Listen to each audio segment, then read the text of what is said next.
Good morning दोस्तों। High school exam question से हमारा टॉपिक मोड है यानी बहुलक। ये वर्गीकृत आंकड़ों के द्वारा हम इसको सॉल्व करेंगे। ये क्वेश्चन 6 मार्क्स का आता है, पक्का आता है, कक्षा 10 के लिए बहुत ही इंपॉर्टेंट है।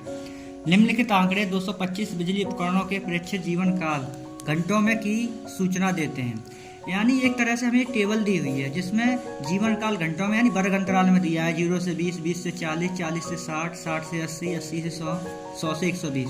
और बारंबारता का मतलब है 0 से 20 वो है 10 बार, यानी बारंबारता फ्रिक्वेंसी कहलाती है। 10 बार, 15, 35 बार, 52, 61, 38, 29 यानी 29। उपकरणों का बहुलक जीवन काल ज्ञात कीजिए।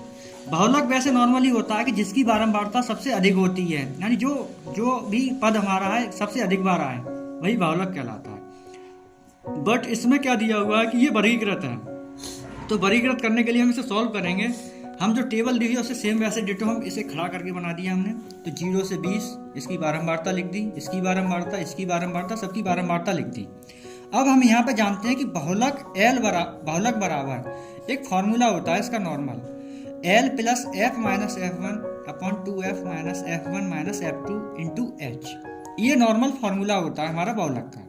अब हमें यहाँ पे F, F1, 2F यानी F2, F1, F2 और H और L ज्ञात करना है, तभी हम इसमें वैल्यू लगा के सॉल्व कर सकते हैं। तो हम यहाँ पे देखो फाइंड आउट करेंगे। बहुलक का मतलब होता है जिसकी बारंबारता सबसे अधिक हो। तो देखो यहाँ 10, 35, 52, 61, 38, 29, तो 61 जो है हमारा सबसे अधिक है। तो यानी ये बहुलक वर्ग की बारंबारता कहलाएगी। बहुलक का मतलब ही यही होता है कि जिसकी बारंबारता सबसे अधिक हो। तो इसको हमने F मान लिया। तो बहुलक वर्ग की बारंबारता F बराबर 61। अब बहुलक वर्ग से पहले की बारंबारता को हम F1 कहते हैं। तो बहुलक वर्ग से पहले की बारंबारता F1 यानी 52 हो गई। बहुलक वर्ग के बाद की बारंबारता F2 यानी 38 हो गई। अब इसका जो वर्ग अंतराल लिया था हमने यहाँ पे 60 से 80, तो ये जो दिया हुआ है यहाँ पे ये निम्न सीमा कहलाता है। क्या कहलाता है ये? निम्न सीमा। इसको हम L से डिनोट करते हैं। किससे करेंगे हम? L से। तो यहाँ पे L हमारी कितनी हो गई? 60। अब वर्ग अंतराल का अंतर जो H लिखते हैं हम यहाँ पे, यानी 60 और 80 के बीच में गैप कितने का है? 20 का। यानी इसको घटा देते हैं, 80 में से 60 गए तो कितने बचे हमारे पास? 20। तो जो H निकल आती है। ये सब वैल्यू हमारे पास F, F1, F2, L, H इस फॉर्मूले में हम रख के मान ज्ञात करेंगे। तो L का मान 60 लगा दिया, F का मान 61, F1 का मान 52, 2 into F1 61 minus F1 F2 minus 38 into H 20। Normally हम जैसे घटाना हो रहा है तो घटाना करेंगे, जोड़ हो रहा है तो जोड़ करेंगे।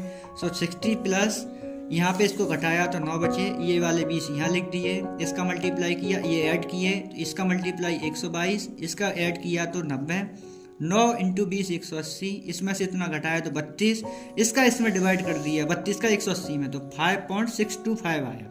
तो 60 प्लस 65.625। ये हमारा बहुलक का सवाल।